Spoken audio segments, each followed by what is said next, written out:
भी कर रहा हूँ ताकि एक दफ़ा हम ये सब एक दफ़ा कर लें, गो थ्रू कर लें, तो दोबारा से रेफर करने के लिए हमें आसानी हो।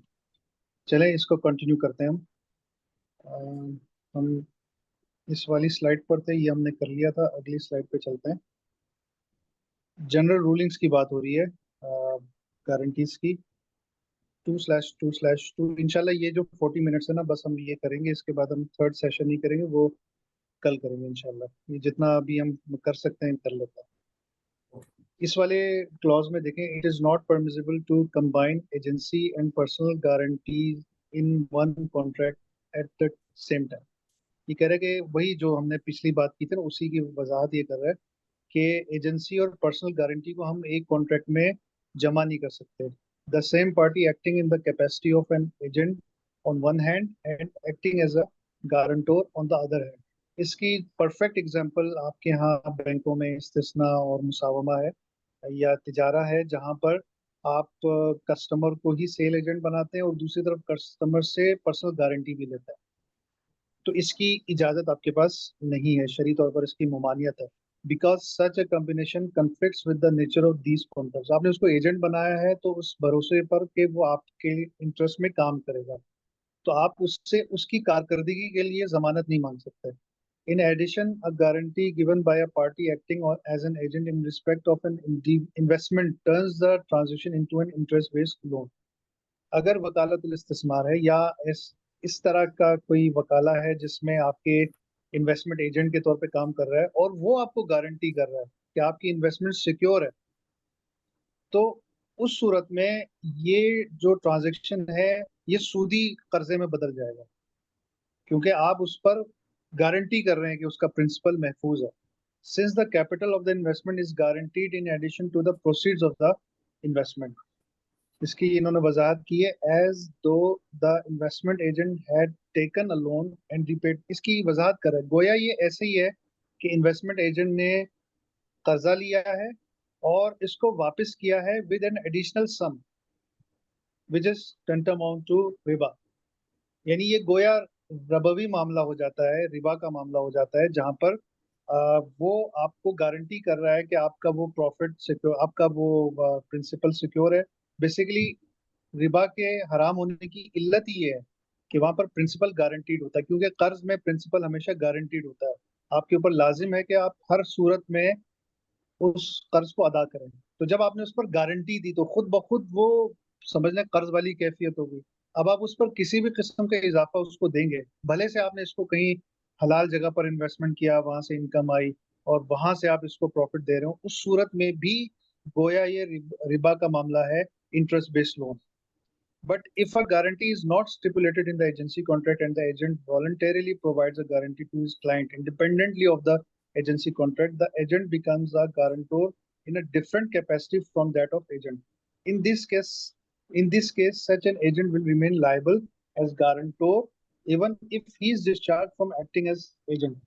ये बड़ी बड़ी अजीब सी बात है, क्या समझ में आ रहा है आपके? नहीं, ये मैं इसमें चीज ऐड कर दूं, ये मैं क्वेश्चन करने वाला था, नीचे ये क्लॉज भी आ गई।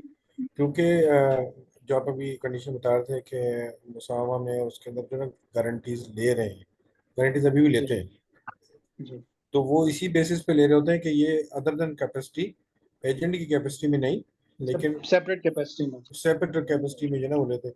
अदरवाइज नहीं तो वो उसको, लेकिन वो खैर मैं ये नहीं कह सकता, लेकिन वो एक तो जो आरएम होगा या जो भी इसको क्रॉसप्लेन जो भी कर रहा होगा, वो टेक्निकली मेरे ख्याल में उसको इस चीज़ का अंदाजा नहीं होता कि मैं गारंटी किस कैपेसिटी में साइन करा रहा हूँ, और साइन करने वाले को भी नहीं पता होता कि मैं किस कैपेसिटी में साइन कर रहा हूँ। 90%, हम्म 10% लोगों को शायद भावना हो, लेकिन 90% लोगों को इस ट्रांजैक्शन में नहीं पता होता। वो नॉर्मली वो इसको एक नॉर्मल बैंकिंग प्रैक्टिस समझते हैं, जैसे वो पर्सनल गारंटीज देते हैं अदर देन दूसरी एसेट्स में या एडवांसेस के केसेस में या किसी फाइनेंसिंग के केसेस में, तो वो उसको वैसे ट्रीट कर रहे होते हैं। लेकिन नॉर्मली ये 90% जो है ना ट्रांजेक्शन गलत हो रही होती है वैसे मेरे हिसाब से। एग्जैक्टली बिल्कुल सही कह रहे हैं आप। कोई और इस पे कमेंट करना चाहेगा?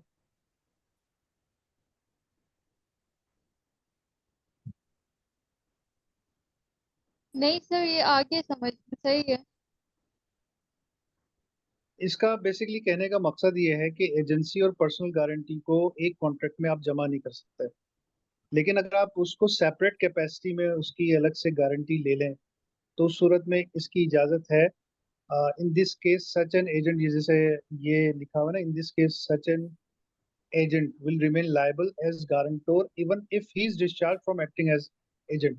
यानी कि उसने सेपरेट कैपेसिटी में गारंटी तो दिया, लेकिन उसकी शर्त क्या है, उसकी गारंटी इस तरह से हो कि वो एजेंट ना भी रहे तब भी वो गारंटी नाफिज हो। वो एजेंट खत्म हो गया, मतलब अब मजीद एजेंट नहीं रहा, ठीक है, और एजेंसी की कोई मियाद थी, वो मियाद खत्म हो गई, लेकिन तब भी उसकी गारंटी नाफिजुल अमल रहे। इस ये सिलसिला उन्होंने एक में शर्त लगाई। इस सिलसिला में मुरावा में दोनों में ऐसे ही ना कि एक एक टाइम के बाद वो डेट जब उस तरफ पास ऑन हो जाता है कस्टमर की तरफ, तो उसकी जब देन बन जाता है, तो फिर उसके बाद तो वो ये जो गारंटी है as a for general security of payment की गारंटी के लिए यूज हो जाती है। सही, बिल्कुल ठीक है। देखिए, बात ये कि इसकी इजाजत तो इस स्टैंडर्ड ने दी है, लेकिन प्रॉब्लम ये है कि इसको बिल्कुल उस तरह से इसका इजरा करना कि बिल्कुल कोई किसी किस्म का शक ना रहे, शुबा ना रहे, बहुत ही मुश्किल काम है। ये जो आप कहते हैं ना कि एज अ समझ लें कि इंडिपेंडेंट कैपेसिटी में दे रहा है, तो इंडिपेंडेंट कैपेसिटी से क्या मुराद है, क्या उसकी उन चीज़ों की जो शराइत, जो शर्त, जो सबसे बड़ी शर्त यहाँ पर लगाई है उन्होंने, क्या वो उस तरह से नाफिजुल अमल है या नहीं है। तो एक बड़ा मुश्किल काम है। हमने जब पर्सनल गारंटी की इजाज़त दी थी या अंडरटेकिंग की इजाज़त दी थी, तो साथ में ये भी कहा था कि जब भी बैंक इसको एक्सरसाइज करेगा, इस गारंटी को या अंडरटेकिंग को कभी भी जो एक्सरसाइज करना चाहे, तो वो शरिया बोर्ड से रेफर करेगा। और शरिया बोर्ड से रेफर करने की हमने शर्त इसीलिए लगाई थी कि इन तमाम चीज़ों को हम देखें कि ये चीजें उसमें कवर्ड हैं कि नहीं है, और ये क्या वाकई में इस तरह की कैपेसिटी थी, सेपरेट कैपेसिटी में ये फॉल करता है कि नहीं करता।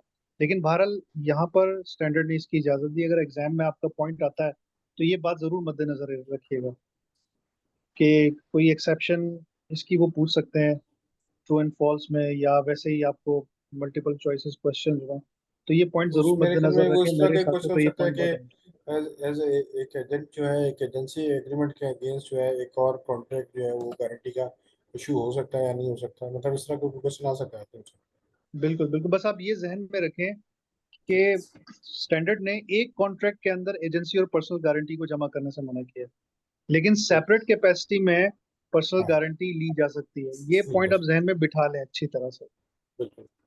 ठीक है ना। इससे रिलेटेड क्वेश्चन बड़ा इंपॉर्टेंट हो सकता है। आगे चलते हैं, जनरल रूलिंग ऑन गारंटीज ही चल रहे हैं। 2/3 है, गारंटेरिंग एग्जिस्टिंग लीज प्रॉपर्टीज। अब ये बात कर रहा है लीज प्रॉपर्टीज की, उन प्रॉपर्टीज की, उन एसेट्स की जो कि इजारे पर दी जाती हैं। तो इसको जरा पढ़ लेते हैं। मेरे ख्याल में ये चीजें इजारा से रिलेटेड है, अगर आपने इजारा पढ़ा होगा तो यकीनन ये आपके जहन में चीजें होंगी। ये कह रहे हैं कि the lessor bears the risk associated with the lease property and the lessee holds it on trust basis. कि लेसोर यानी कि जो मालिक है उस एसेट का, वो तमाम रिस्क को बेयर करेगा उस लीज प्रॉपर्टी से रिलेटेड, और लेसी के पास वो ट्रस्ट बेसिस पे होगा, अमानतन होगी वो एसेट, ठीक है। तमाम रिस्क लेसोर के जिम्मे है, और लेसी के जिम्मे कोई चीज नहीं, क्योंकि लेसी के पास वो माल बतौर अमानत पड़ा हुआ है। Hence, it is not permissible for the lessor to stipulate in the lease agreement that the lessee provide a guarantee or mortgage of security, etc., so that he may use it to recover the amount of the lease rental if the lease property is damaged, unless such a stipulation। अच्छा, यहाँ तक बात complete. अगली अगली बात वो दूसरे उसको हम अलहदा से डिस्कस करते हैं। वो ये कह रहा है कि इसकी कोई इजाजत नहीं कि लेसोर लीज कॉन्ट्रैक्ट में ये बात लिखे या कोई गारंटी का तकाजा करे, कोई मॉर्गेज का तकाजा करे, ताकि वो उससे अपने लीज रेंटल को रिकवर कर सके if the lease property is damaged. यानी उसकी डैमेज होने की सूरत में वो उससे लीज रेंटल रिकवर कर सके, इसकी इजाजत नहीं दी। आगे वो कह रहा है unless such a stipulation is restricted to cases of misconduct, negligence or breach of contract. वही बात आ गई। जी। देखिए, एक उसूल याद रखिएगा, जहां पर भी ट्रस्ट की बात है ना, एग्जाम पॉइंट ऑफ व्यू से भी बड़ा इंपॉर्टेंट है। मे बी जो एग्जाम्पल जिन्होंने यहाँ पे कोट किए हैं उससे हटकर कोई ऐसा कॉन्ट्रैक्ट है जिसमें ट्रस्ट का फैक्टर हो, तो आपने ये हमेशा जहन में रखना है कि ट्रस्ट की बात जहां पर भी आएगी, जिस कॉन्ट्रैक्ट में भी ट्रस्ट की बात आएगी, वहां पर आपको गारंटी या मॉर्गेज लेने की इजाजत नहीं है, सिवाय उन केसेस में जहां पर आपकी ये जो रिकवरी है वो रिस्ट्रिक्ट की जाए मिसकंडक्ट या नेग्लिजेंस की सूरत में या ब्रीच ऑफ कॉन्ट्रैक्ट की सूरत में। ये बात क्लियर है? बिल्कुल यार सर। चलो ग्रेट। उसके बाद आगे कह रहा है therefore the lessor is liable for the consequences of any damage to the lease property that is not caused by the misconduct और नेग्लिजेंस ऑफ द लेसी। बहुत क्लियर बात है कि लेसोर जामिन है उन तमाम डैमेजेस का जो कि लीज प्रॉपर्टी पर पैदा होती हो, जो कि लेसी के मिसकंडक्ट या नेग्लिजेंस की वजह से नहीं है। जलजला आ गया, या फर्ज करें कि सैलाब आ गया, कोई भी ऐसी चीज आ गई, हड़ताल हो गई, या प्रॉपर्टी को जला दिया गया, तो उस सूरत में लेसोर कंप्लीटली उसका जामिन है। And is responsible for any related insurance expense, और वो इंश्योरेंस एक्सपेंस का भी जिम्मेदार है। यानी अगर आप इजारा करते हैं तो उसकी इंश्योरेंस आप कस्टमर पर नहीं डाल सकते, उसके इंश्योरेंस के अखराजात को सर बर्दाश्त करना। प्रैक्टिकली इजारा में ऐसा नहीं है वैसे मेरे ख्याल में। इजारा में ऐसा नहीं है? नहीं आर यू प्रैक्टिकली श्योर? इजारा में ऐसा, जी ऐसा नहीं है। मैं अभी दो बैंक्स के नाम नहीं लूंगा, बड़ी शरिया में मेरी इस पे बड़ी बहस हुई। उसके बाद आफ्टर न टाइम तकरीबन बैंक ने 6 महीने के बाद डिसाइड किया कि हम इसको इजारा के बगैर बजाय डेमिनिशन मुशारका पे कन्वर्ट करें, क्योंकि उसमें ये रिस्ट्रिक्शंस आ रही थी। तो मेरे बड़े यही क्लियर क्वेश्चंस थे मेरे। जब जैसे ऊपर लिखा है कि लॉस बेयर कौन करेगा, विदाउट नेग्लिजेंस अगर कोई लॉस हो जाता है तो तकाफुल बेयर कौन कर रहा होगा, या अदर कोई एक्सपेंसेस अगर किसी लीज एसेट पे आ रहे हैं, चाहे वो गाड़ी है या हाउस है, तो क्या होगा, तो फिर उसको डेमिशन मुशारका पे कन्वर्ट किएगा। आई डोंट नो आप किस बैंक की बात कर रहे हैं, लेकिन वैसे इजारा जहां पर भी होता है ना, वहां पर इंश्योरेंस लाजमी तौर पर बैंक पे करता है। हाँ, बैंक ये करता है, बैंक की अक्लमंदी ये होती है कि वो इंश्योरेंस अभी तो पे कर देता है, लेकिन वो नेक्स्ट रेंटल में बिल्ड कर देगा या अगले पूरे उसमें साल में डिवाइड कर देगा। और उस पर भी वो समटाइम्स मार्कअप या रेंटल चार्ज कर रहा होता है, यानी जो रजिस्ट्रेशन चार्जेस या इंश्योरेंस चार्जेस उसने पे किए हैं, तो वो उस पर भी उसको आगे करके उस पर भी मार्कअप चार्ज समटाइम्स कर रहा होता है।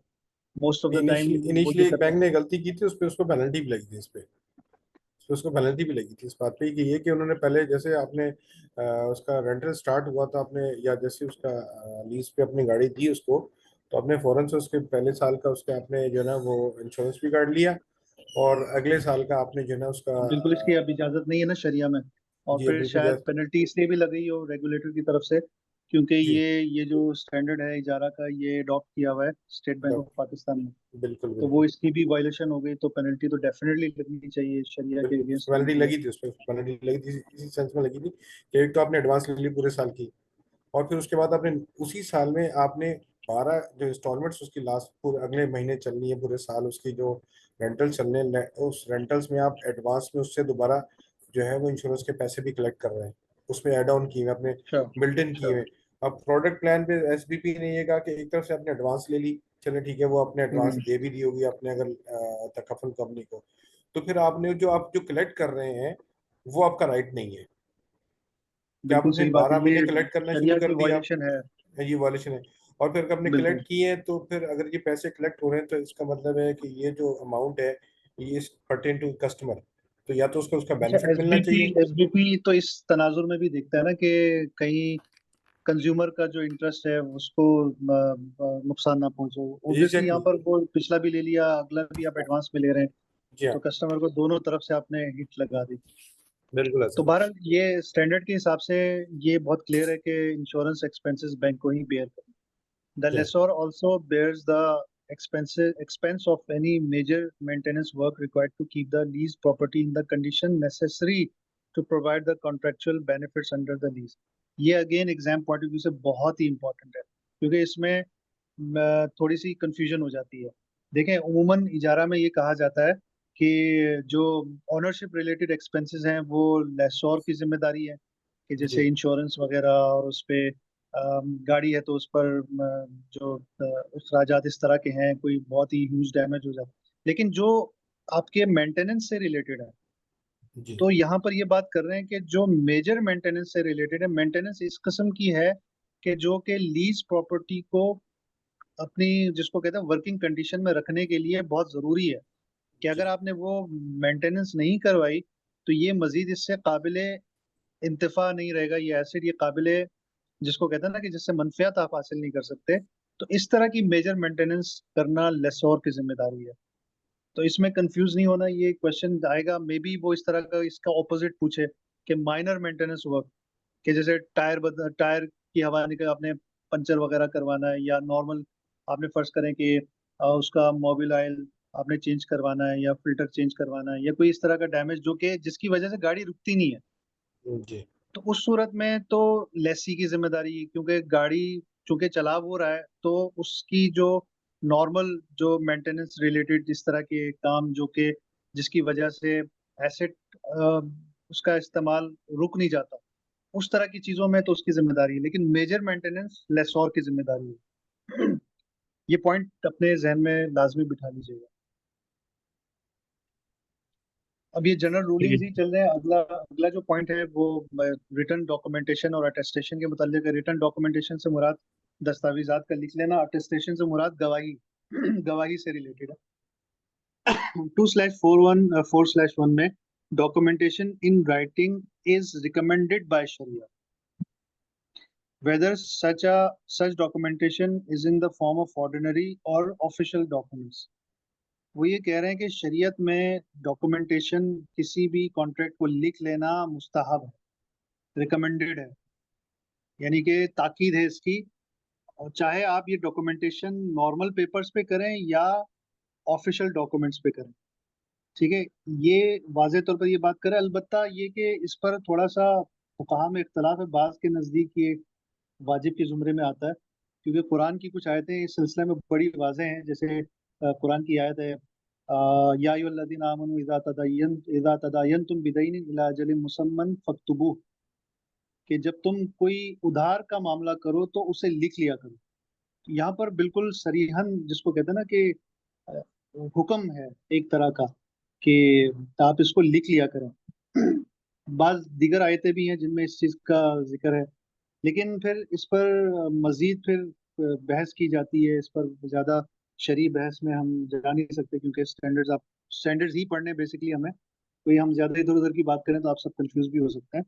तो इन शॉर्ट ये कि जो मेजॉरिटी फुकाहा है उन्होंने ये इसको रिकमेंडेड कहा है। ये मुस्ताहब है कि आप लिख लें तो अच्छी बात है, लेकिन अगर आप नहीं लिखते तो इसमें कोई प्रॉब्लम नहीं है। लेकिन आजकल के जदीद जितने भी मामलात हैं आप सबको पता है कि उसमें लिखने का एतबार होता है। इवन बैंक्स में भी जो भी कुछ किया जाता है उसमें आप लाजमी तौर पर आप उसको लिख लेते हैं। ठीक है, आगे देखते हैं। However customary practice is applicable in the drawing up of such documents and in determining the documents that are relevant as proof। वो कह रहे हैं कि कस्टमरी प्रैक्टिसेस यानी उर्फ का मयार है कि इस वक्त उमूमन क्या किया जाता है आपकी सोसाइटी में, इस तरह के एग्रीमेंट्स के लिए क्या किया जाता है। क्या उनको लिख लिया जाता है तो फिर आप पर लाजिम है कि लिखें। अगर वो जबानी कलामी की जाती है तो फिर आपको इसका इख्तियार है, लेकिन दोनों सूरतें राइज है तो दोनों ही जायज हो जाएंगी। और ये भी आप मद्देनजर रखें कि कल को प्रूफ क्या देना है, कल को ये मामला अदालत में भी जा सकता है। तो आपकी अदालतें किस चीज को एक्सेप्ट करती हैं इसको भी आप देखें। आया वो जुडिशल पेपर्स पर ऑफिशियल डॉक्यूमेंट्स पर वो एक्सेप्ट करते हैं या नॉर्मल पेपर भी वो एक्सेप्ट करते हैं। तो वो इसको उन्होंने खुला छोड़ा है कि आप अपनी प्रैक्टिसेस के हिसाब से इसको देख सकते हैं। It is prohibited to force documents or to conceal, ये बिल्कुल कॉमन सी बात है, नॉर्मल सी बात है कि मतलब कॉमन सेंस की बात है कि उन डॉक्यूमेंट्स को फोर्ज करना, उसमें से कोई चीज ना लिखना या डिस्ट्रॉय करना या कोई ऐसी चीज उसमें कर देना जिसकी वजह से दूसरी पार्टी का कोई उसके राइट्स पर इफेक्ट पड़े, तो इस चीज की सख्ती से मुमानियत है। ये बिल्कुल कॉमन सेंस की बात है। अगले क्लॉज में ये कहते हैं attestation in financial transactions is recommended by Sharia. Again attestation से मुराद यहाँ पर गवाही है कि आप गवाहियां नामजद करें, ये शरीयत की तरफ से मुस्तहब है। अगेन जब आप कुरान में देखते हैं ना तो इसमें यूं समझने के बहुत इसकी ताकीद की जाती है कि जिनमें जिक्र है कि जब तुम कोई ऐसा कोई कॉन्ट्रैक्ट कर लो तो उसको उसको लिख भी लिया करें, और साथ में ये भी है कि गवाह बना बना लिया करें। तो लेकिन आजकल के जदीद दौर में आपको पता है कि अटेस्टेशन, ठीक है, पाकिस्तान में चूंकि कानून शहादत नाफिज है जो कि आई थिंक जिया उल हक साहब के दौर में आई थी, तो इस वजह से यहाँ पर अटेस्टेशन की बड़ी इंपॉर्टेंस है। लेकिन इंग्लिश लॉ में या दीगर कंट्रीज में नॉर्मली अटेस्टेशन की इतनी कोई वैल्यू नहीं है, गवाही की इतनी वैल्यू नहीं है। लेकिन अगेन ये चीज़ें डिपेंड करती हैं आपकी सोसाइटी पे। It is also commendable and in case of necessity it is obligatory to give testimony. कि जब, यानी ये बात कर रहे हैं कि जब आपका नाम गवाही में डाल दिया गया तो आप पर लाजिम है कि आप उसकी गवाही को मतलब दें। मतलब आपको गवाह बनाया गया और आप उसमें गवाह बने हैं, तो आपके ऊपर लाजिम है कि आप उस गवाही को आप पूरा करें। On the other hand, perjury is prohibited and is one of the major sins. Perjury से क्या मुराद है? डॉक्यूमेंट्स में चेंज करना कुछ। परजरी आई थिंक यहाँ पर झूठ के मानों में क्या आप, दगाबाजी के हिसाब से कह सकते हैं। हाँ एग्जैक्टली exactly, कि आप झूठ बोले, झूठी गवाही दें। जी, दगाबाजी हो गई ना। आपको हमने बनाया था इस मामले का गवाह, बाद में आप मुकर गए, या जी आपने कहा कि कोई झूठ बोल दिया आपने कि मैंने ये चीज यूं होते हुए देखी, तो इसको इन्होंने कहा कि it is one of the major sin. और कुरान की तो आयत भी है, वल्लदीना हुम बिशहादातिहिम कायमून, कि जो मोमिनों की अल्लाह ने सिफात बताई है, उनमें से एक सिफत ये है कि अपनी शहादतों पर ये कायम रहते हैं। यानी इन्होंने जो गवाहियां दी हैं, जहाँ पर उन्होंने मतलब उनको गवाह बनाया गया था दो अफराद के दरमियान मामले पर, तो वो इससे फिर ना जाए, कल को मना कर देंगे नहीं नहीं ऐसी कोई चीज नहीं हुई थी, हमने तो देखा ही नहीं। तो इस तरह से इनकी शिद्दत से ममानियत की गई और मोमिन की सिफत बयान की गई कि वो अपनी गवाहियों से फिरते नहीं है। जी नूर, आप कुछ कह रही थी? सर मैं ये कह रही थी ये फेक में भी तो आ सकता है, लाइक फेक डॉक्यूमेंट्स बना दिए। फेक कमेंट्स के लिए तो ऊपर उसने कवर कर लिया ना, कि जो डॉक्यूमेंटेशन से रिलेटेड 2/4/1 क्लॉज आ रही है, और ये जो जी 2/4/2 है ये गवाही से रिलेटेड है। ठीक है, ये दो अलग अलग बातें हैं। डॉक्यूमेंटेशन के मुतालिक अलग क्लॉज है, अटेस्टेशन यानी गवाही के मुतालिक अलग अलग उन्होंने क्लॉज दिया है। ठीक है, जी ठीक है। अगले क्लॉज में ये कह रहा है, it is not permitted to scribe or witness acts prohibited by Sharia. यानी कि हराम मामलात जिनकी मुमानियत शरीयत में है, उसको न लिखने की इजाजत है, न उस पर विटनेस करने की इजाजत है, न उस पर अटेस्टेशन की इजाजत है। सच एज सर्टिफाइंग और witnessing borrowing on the basis of interest, कि दो अफराद के दरमियान सूदी मामला हो रहा है और आप उसमें गवाही दे रहे हैं या लिख रहे हैं। इस पर वो मारूफ हदीस भी है जो कि हमारी हदीस की कुतुब में मौजूद है, कि रसूल अकरम सल्लल्लाहु अलैहि वसल्लम ने लानत फरमाई उस शख्स पर जो कि सूद लेता है, सूद देता है, उन दोनों के दरमियान तहरीर लिखने वाले पर, उनके दरमियान किताबत करने वाले पर, उस मामले को लिखने वाले पर, और गवाही देने वालों पर सब पर लानत फरमाई, और कहा कि ये सब आपस में उस गुनाह में बराबर के शरीक हैं। तो उस हदीस के तनाजुर में गालिबन ये बात की जा रही है। अब हम थोड़ा सा बस पर्सनल गारंटी देखते हैं, आई थिंक उसके बाद हमारा टाइम खत्म हो जाएगा। पर्सनल गारंटी से क्या मुराद है? अभी तक हम जो पढ़ रहे थे गारंटी का लफ्ज था। अब अगेन बात वही है ना कि इन्होंने स्टैंडर्ड इस तरह से बनाए हैं कि इसमें कंफ्यूजन ही कंफ्यूजन होती है। इससे पहले जो गारंटी की बात कर रहे थे वो अ, जमानत, यानी जिसको हम नॉर्मल उर्दू में जमानत कहते हैं, उसकी बात नहीं कर रहे थे। उसमें जमानत भी शामिल है, लेकिन उसमें हर वो चीज शामिल है जो किसी भी डेट को सिक्योर करने के लिए इस्तेमाल हो सकती है। इससे पहले जितनी भी गारंटी के अल्फाज हुए हैं वो इन मानों में थे, यानी एक ब्रॉडर सेंस में था, और एक जिसको कहते हैं ना कि उसमें वो तमाम चीजें शामिल थी। लेकिन अब जो बात कर रहा है ना, वो शख्सी जमानत की बात कर रहा है, कि जो जमानत आप नॉर्मली समझते हैं, जैसे उर्दू में मैं जमानत कहता हूँ तो आपके जहन में एक खास मानी आता है, तो ये उसी की बात कर रहा है। इस पर हम बात कर लेते हैं। It is permissible for an institution to stipulate that a customer should provide one or more guarantors to secure the debts owed by the customer. वाजह सी बात है, इसमें एक्सप्लेनेशन की कोई जरूरत नहीं। इंस्टीट्यूशन से मुराद इस्लामिक बैंक है, कि अगर बैंक चाहे तो कस्टमर से एक या एक से ज्यादा गारंटोर्स डिमांड कर सकता है ताकि उसका डेट सिक्योर हो जाए। सेकंड क्लॉज देखें, personal guarantees are divided into two types. Personal guarantees को दो हिस्सों में तकसीम किया जा सकता है। इस पर गौर कीजिएगा। One type is a guarantee where the guarantor has a right of recourse to the debtor debtor.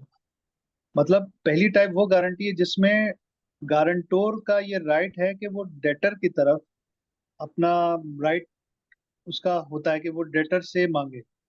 And this guarantee is offered at the request और with the consent of the debtor. यानी ये वो guarantee है, फर्ज करें कि अदनान और मजीद के दरमियान कोई एग्रीमेंट होता है और वो फर्ज करें कि खिजर को गारंटोर बनाते हैं, खुर्रम के ऊपर डेट है, खुर्रम लेके आए खिजर को कि मेरी आप मेरे लिए गारंटी दें।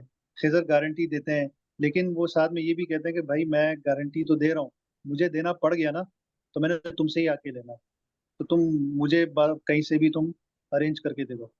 ठीक है, तो ये टाइप, ये भी गारंटी ऑब्वियसली इसको कहते हैं guarantee bye right of recourse. यहाँ पर आपके पास रिकोर्स की इजाजत होती है, आपके पास रुजू का हक होता है। अगर आप सादा अल्फाज में कहें तो गारंटोर के पास रुजू का हक होता है डेटर की तरफ, जो कर्जदार है उसकी तरफ वो रुजू का हक रखता है। The other type is a non recourse guarantee. एक रिकोर्स गारंटी हो गया, राइट ऑफ रिकोर्स रखने वाली गारंटी होगी, एक हो गई नॉन रिकोर्स गारंटी जिसमें उसके पास राइट नहीं होता कि वो आपकी तरफ रुजू करे, ये वॉलंटेरी होता है। पहले वाले में कंसेंट जरूरी है, डेटर की और गारंटोर दोनों की कंसेंट जरूरी है, लेकिन जो सेकंड टाइप है इसमें गारंटोर जो है वो वॉलंटेरीली गारंटी कर रहा होता है, उसके पास रुजू का राइट नहीं होता। ठीक है, ये बात क्लियर है, समझ आ रही है सबको? जी सर। जैसे फर्ज करें, मैं आपको एक मिसाल देता हूँ कि रसूलुल्लाह सल्लल्लाहु अलैहि वसल्लम के पास हदीस है, बड़ी मारूफ हदीस है, और इससे फुकाहा ने बहुत सारे उसूल इससे निकाले हैं, इससे इनसे इस्तिखराज किए, इस्तिंबात किया कि रसूल अकरम सल्लल्लाहु अलैहि वसल्लम के पास एक जनाजा लाया गया, तो जब आप सल्लल्लाहु अलैहि वसल्लम को इस बात का इल्म हुआ कि इसके ऊपर कर्ज है, तो और इसने कर्ज दिए अदा किए बगैर मर गया, इस दुनिया से चला गया, तो आप सल्लल्लाहु अलैहि वसल्लम ने खुद इसकी नमाज जनाजा पढ़ाने से इनकार किया था कि मैं इसकी नमाज जनाजा नहीं पढ़ा सकता, क्योंकि ये अपने उस जिम्मेदारी को अदा किए बगैर इस दुनिया से चला गया। इससे आपको ये अंदाजा होता है कि कर्ज ऐसी चीज है जो कि आपको हर हाल में लौटाना है, शरई तौर पर आपकी जिम्मेदारी है, आप पर वाजिब है कि आप ये सारी चीजें अदा करके इस दुनिया से जाए, वरना आपकी गर्दन पे बोझ होगा। अच्छा, ये वाकया हुआ तो वहां पर हजरत अली, उन्होंने आगे बढ़कर फरमाया कि मैं, या रसूलुल्लाह, मैं इस शख्स के तमाम गारंटीज की जिम्मेदारी, मतलब तमाम लोन्स की या कर्ज की जिम्मेदारी मैं लेता हूँ, मतलब मैं इसकी गारंटी देता हूँ। तो रसूलुल्लाह सल्लल्लाहु अलैहि वसल्लम ने इनका नमाज जनाजा पढ़ाया। तो ये जो हजरत अली का इकदाम था ये वॉलंटरी था, वो जो डेटर है वो अब इस दुनिया में नहीं है। तो इससे फुकाहा ने बहुत सारे उसूल इससे निकाले हैं। एक तो ये कि अगर आप गारंटी देना चाहें तो वहां पर रकम मालूम है नहीं, अब हजरत अली को तो नहीं मालूम है इसके ऊपर किस कदर वाजिब अदा था, तो ये आया मालूम होना चाहिए या नहीं होना चाहिए, और अगर वो शख्स मर गया हो तो उसकी जमानत दे सकते हैं कि नहीं दे सकते। तो ये सारी चीजें फुकाहा ने इस पर बहस की। इसको वॉलंटरी गारंटी कहते हैं, कि जहाँ पर कोई शख्स खुद कहे कि मैं इसके तमाम कर्ज की मैं गारंटी देता हूँ। ठीक है, ये दो टाइप समझ में आ गई, बहुत ही क्लियर है कि अगर गारंटी का राइट ऑफ रिकोर्स है तो वो कंसेंट से होगा, दोनों के कंसेंट से होगा। लेकिन अगर वो एक तरफ है और एक तरफ से नॉन रिकोर्स गारंटी है, यानी कि उसको रुजू का हक नहीं है, तो वो उस सूरत में होगा जब वो बंदा गारंटोर खुद वॉलंटरीली गारंटी करे, उससे डेटर ना कहे, वो खुद वॉलंटरी अगर कहे भी तो उसके बाद रुजू का राइट नहीं है। ठीक है, ये क्लियर है। अगले पॉइंट पे चलते हैं, सिर्फ 10 मिनट रह गए हैं तो हमें कहीं जाके कंक्लूड करना है, इंशाल्लाह कर लेंगे। 3/1/3 पे, an institution is not entitled to guarantee financial commitments without a right of recourse to the debtor. देखिए, अब जो पीछे जो इन्होंने दो इकसाम बयान की ना, अब बैंकिंग पे आया। वो कह रहा है कि इस्लामिक बैंक के पास राइट नहीं है नॉन रिकोर्स गारंटी देने का। वैसे शख्सी तौर पर तो जायज है, आप वॉलंटेरिली आप सवाब के लिए गारंटियां देते रहे, कोई इसमें इशू नहीं है, लेकिन जब बैंक की बात करते हैं ना, तो बैंक को इन्होंने सख्ती से मना किया कि आप फाइनेंशियल कमिटमेंट्स में अपनी, क्या कहते हैं, नॉन रिकोर्स गारंटी आप नहीं दे सकते unless the institution is already authorize. इसकी वजह ये कि आपका जो पैसा है बैंक का, वो आपका अपना नहीं है, या तो शेयर होल्डर का है या उन इन्वेस्टर्स का है जिन्होंने आपके पास आप बतौर मुजारिबत आपके पास उन्होंने पैसे रखवाए। अब चूंकि उनका माल है, तो कोई भी ऐसा अमल जो कि चैरिटी से रिलेटेड है या कुछ ऐसी चीज से रिलेटेड है कि जो जिसपे उनका नुकसान है, मतलब आप देखें, अगर आप यही चीज कहीं और कर दें तो अपॉर्चुनिटी कॉस्ट तो अपनी जगह पर, लेकिन नुकसान इस सेंस में है कि आपने उसका माल ऐसी जगह पर यूज किया है जिसमें उसका कोई फायदा नहीं है।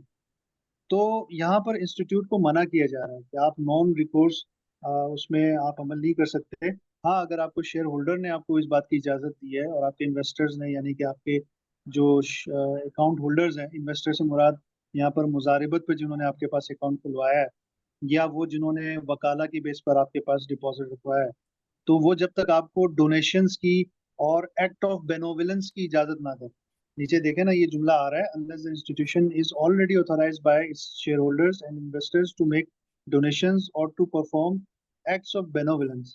benevolence ये का तो मतलब नॉर्मली होता नहीं है, ये तो नॉर्मली ऑब्वियसली बैंक अलाउ करता ही नहीं है इस तरीके से। ऑब्वियसली बिल्कुल, लेकिन कोई भी बैंक अगर करना चाहे तो उसको ये मना कर रहे हैं, स्ट्रिक्टली मना भी कर रहे हैं कि अगर आपको शेयर मतलब होल्डर ने इजाजत दी है और हाँ, अगर आपको इन्वेस्टर ने इजाजत दी है तो आप करें, अदरवाइज आप नहीं। वैसे तो बैंक आपस की बात है कि कोई भी बैंक इतना अच्छा होता नहीं है नॉर्मली, होता नहीं है। लेकिन साथ साथ ये आपको ये भी रिस्ट्रिक्ट करता है क्योंकि आपके पास जो पैसा है वो अपना नहीं, आप अपने पैसों से कर सकते हैं, जैसे शेयर होल्डर मिलकर कोई अपना एक चैरिटेबल अच्छा, इंस्टीट्यूशन यहाँ खोल पे लेते हैं एक या चीज कोई। थोड़ी सी क्लियर कर दीजिए। देखिए, रिकोर्स का मतलब ये है कि से सपोज एक डेटर की गारंटी किसी ने दे दी, से सपोज खिजर ने गारंटी दे दी जना खुरम के लोन की गारंटी दे दी, या उसके फाइनेंस की, या उसके डेट की गारंटी दे दी।